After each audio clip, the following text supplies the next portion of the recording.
Yeah, I remember the first time we saw one and I thought, good Lord, who's ever gonna, first of all, read through this big long document? And second of all, who in their right mind would ever sign it?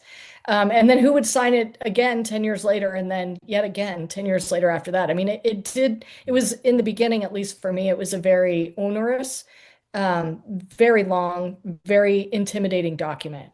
And I think if you use it correctly, especially in development, it really can be your best friend for a couple of reasons. One is because the history of it is the intention to protect the consumer, right? That's why the Federal Trade Commission is in the middle of this Mhm. relationship.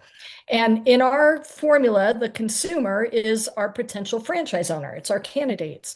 And the whole idea with all this onerous, long-winded, only black and white text, no pictures, no charts, no pictures, nothing interesting. Mhm. The whole idea behind that is to disclose.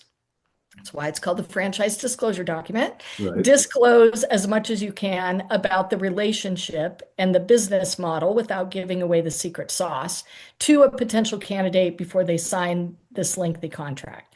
And from a development chair, if you're intimately familiar with your franchise disclosure document Mhm. and the sections and what's covered in it, it's almost like superpower for you. So, Mhm.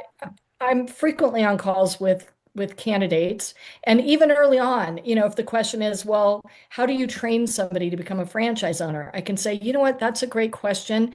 It's really thoroughly outlined in item 11 of the FDD, but let me give you the highlights, right? Mhm. This is how we do onboarding, this is how we do training, this is how we do support. But the reference back to the document is what I think solidifies for the candidates that you know what you're talking about and that your information can be validated by looking it up later. So